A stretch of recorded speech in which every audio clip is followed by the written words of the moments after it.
Hello दोस्तों, इस video में हम एक ऐसी लाइफ स्किल सीखेंगे जो हमें कभी भी स्कूल या कॉलेज में किसी ने नहीं सिखाया। हमने कभी सीखा ही नहीं क्योंकि स्कूल कॉलेज में सिखाते ही नहीं। इसलिए आज आप और मैं मिलकर ये पर्सनल फाइनेंस, मनी मैनेजमेंट की लाइफ स्किल को सीखेंगे, लेकिन कुछ इंपॉर्टेंट टिप्स के रूप में। तो इस वीडियो को बिना टाइम वेस्ट किए शुरू करते हैं। सो टिप नंबर 1 क्या है? Tip number 1 is savings account बिल्कुल भी अच्छी चीज नहीं है। क्यों नहीं है? सेविंग्स अकाउंट में जो पैसा हम रखते हैं वो एक्चुअली हमें कभी ग्रोथ ही नहीं दे रहा।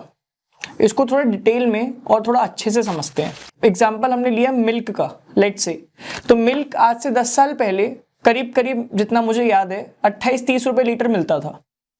अब आज 10 साल बाद वही मिल्क हमें करीब करीब 65-70, कई जगह 80 रुपए लीटर तक भी मिलता है। तो ये जो डिफरेंस आप देख रहे हो, जो डबल से भी ज्यादा हो चुका है, ये क्यों होता है?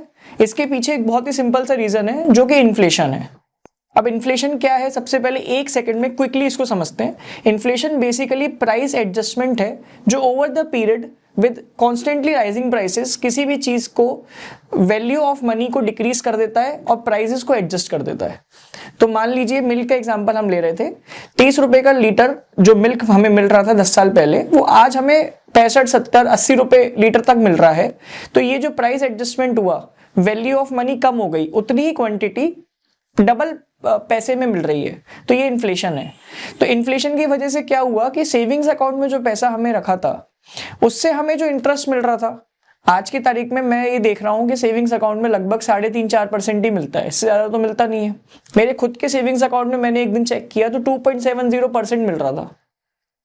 अब आप देखो, अगर मैं सेविंग्स अकाउंट में आज पैसा रख रहा हूं, मान लीजिए मैंने 10 लाख रुपए रखे हुए हैं, वो 10 लाख रुपए सेविंग्स अकाउंट में रख के 2.70%, या चलो मोटा मोटा किसी को ज्यादा भी मिल रहा है तो 4% पकड़ लो। 4% के बाद भी जो ग्रो करेगा वो इन्फ्लेशन 10 साल का जो है उसको बीट भी नहीं कर पाएगा।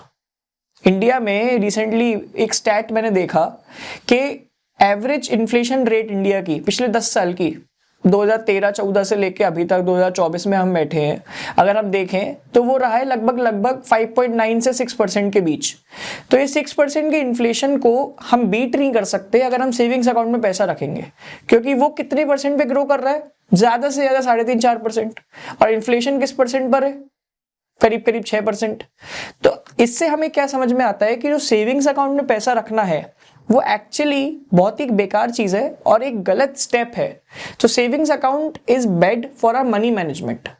तो जो टिप्स की मैं बात कर रहा था उसमें सबसे पहली टिप यही है कि सेविंग्स अकाउंट में हमें पैसा नहीं रखना। बहुत कम रखो, एक नॉर्मल अमाउंट रखो, अकाउंट चलता रहे।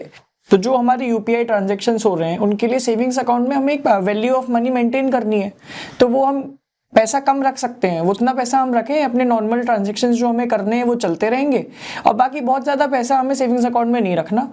क्यों नहीं रखना? क्योंकि वो जो रिटर्न मिल रहा है वो वर्थ इट नहीं है और उससे बेटर इन्वेस्टमेंट ऑप्शंस हमारे। अब हम आगे बढ़ते हैं टिप नंबर 2 की तरफ।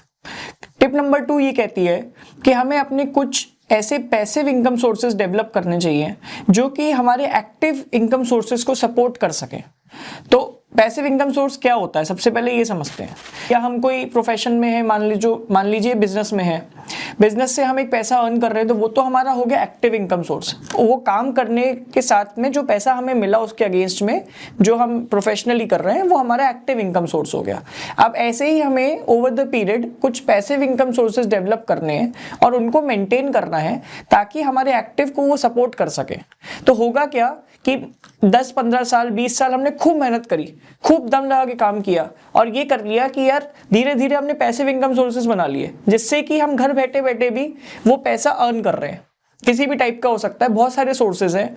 बहुत ही कॉमन एक एग्जांपल अगर लेते हैं तो रेंटल सोर्स है। कोई हमने प्रॉपर्टी बनाई जो एक्टिवली हमने इनकम जनरेट करी, पैसा जनरेट किया फ्रॉम आवर प्रोफेशन, उसके थ्रू हमने कोई प्रॉपर्टी बनाई, लेट्स से उसको रेंट आउट किया, उसके थ्रू जो पैसा हमें आ रहा है वो हमारे लिए एक पैसिव इनकम सोर्स है। सो इसको जब हम देखेंगे तो ये ऐसे देख सकते हैं कि आगे चल के 15-20 साल बाद, 25 साल बाद जो मेहनत हमने खूब करी और उससे हमने जो पैसा जनरेट किया और ये इनकम सोर्सेज डेवलप किए, वो आगे हमें हेल्प करेंगे और हमें रिलैक्स करने में और एक अच्छी लेविश लाइफस्टाइल जीने की तरफ हमें हेल्प करेंगे। और हम सबके लिए ये जरूरी है कि हम खुद तो ये बात समझें और अपने पेरेंट्स को भी समझाते चले ताकि वो भी बेटर वे में मैनेज कर सकें। अपने इनकम सोर्सेज अगर अभी तक उन्होंने नहीं डेवलप किए तो आगे के लिए डेवलप कर लें। किसी भी चीज़ में हमने सबसे पहले डिस्कस किया था, आपको याद होगा, कि कोई सही गलत टाइम नहीं होता, कोई ना ज़्यादा ओल्ड है ना ज़्यादा यंग है, जिस समय शुरू कर दिया उस समय बेहतर। सो टिप नंबर 2 क्या थी? पैसिव इनकम सोर्स डेवलप करना है, दैट इज वेरी इंपॉर्टेंट। तो अब बात करते हैं टिप नंबर 3 के बारे में। टिप नंबर 3 है असेट्स एंड लायबिलिटीज। सबसे पहले इन दोनों को डिफरेंट करके सेपरेटली समझते हैं। असेट्स बेसिकली कोई भी ऐसी चीज है जिसकी value over the period increase होती है। सो वैल्यू अगर इंक्रीजिंग है, बढ़ती जा रही है, सपोज मान लीजिए आज कुछ एक एक्स थी, आगे कुछ सालों बाद वो वाई हो गई, तो वैल्यू इंक्रीज हो रही है, इसका मतलब वो एक एसेट क्लास है। और एक होता है लायबिलिटीज। लायबिलिटीज जैसा कि वर्ड का मीनिंग है, इसका मतलब ऐसी चीज जो हमारे ऊपर एक बर्डन है। तो लायबिलिटी कोई भी ऐसी वैल्यू का प्रोडक्ट हो सकता है जो ओवर द पीरियड जिसकी वैल्यू डिक्रीज हो रही है। मान लीजिए आज उसकी वैल्यू 10 रुपए थी, कुछ सालों बाद हमने ये फील किया कि 10 की जगह उसकी वैल्यू और कम हो गई और अब 6 रुपये रह गई है। तो अगर कोई एसेट ऐसा है, जो कोई प्रॉपर्टी है, फॉर एग्जांपल कोई फ्लैट है, कोई प्रॉपर्टी, रियल एस्टेट है, एनीथिंग, जिसकी वैल्यू आज 20 लाख रुपए है, एक एग्जांपल लेके चलते हैं, और आज से 10 साल बाद जब मैंने उस चीज़ की वैल्यू देखी, उस रियल एस्टेट की वैल्यू देखी, तो वो वैल्यू 20 लाख रुपए से इंक्रीज होके 30 लाख रुपए पहुंच गई। तो इसका मतलब क्या हुआ कि ये एक एसेट है जिसकी value over the period increase हो रही है। सिमिलरली कोई अगर लायबिलिटी होती तो उसकी वैल्यू 20 लाख से कम होके और 10 लाख रुपए रह जाती। तो इसका मतलब ये हुआ कि वो एक लायबिलिटी होते हुए उसकी value over the period decreasing trend show करती है। सो हमें हमेशा मेक श्योर ये करना है, टिप नंबर 3 जो कहती है कि असेट्स को हमें इंक्रीज करना है और लायबिलिटीज को हमें कम रखना है। जितने ज्यादा असेट्स उतनी ज्यादा हमारे पोर्टफोलियो के लिए, हमारे ओवरऑल पर्सनल फाइनेंस मैनेजमेंट के लिए अच्छा है, और जितनी कम लायबिलिटीज उतना ज्यादा अच्छा है।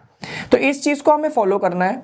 और रियल एस्टेट एक एग्जांपल है, इसके साथ और बहुत सारे ऐसे ऑप्शंस हैं, फाइनेंशियल इंस्ट्रूमेंट्स हैं जो एक बेटर लिक्विडिटी प्रोवाइड करते हैं, लेकिन इसको एक सेपरेट वीडियो में बात करेंगे, कंपैरिजन करेंगे कि रियल एस्टेट और ऐसे कौन से फाइनेंशियल इंस्ट्रूमेंट्स हैं जो एक बेटर एसेट क्लास के रूप में हमारे पास अवेलेबल हैं, जो वैल्यू इंक्रीज भी करते हैं और बेटर लिक्विडिटी प्रोवाइड करते हैं। तो this is a separate video topic, उस पर अलग से वीडियो बनाएंगे, तब बात करेंगे। अभी फिलहाल के लिए टिप नंबर 3 को अगर बेसिकली समराइज करें तो वो ये है कि असेट्स को इंक्रीज करना है, लायबिलिटीज को डिक्रीज करना है।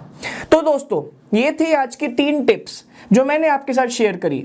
ऐसे ही आगे हम बहुत सारी टॉपिक्स में इस सीरीज में वीडियो लाने वाले हैं।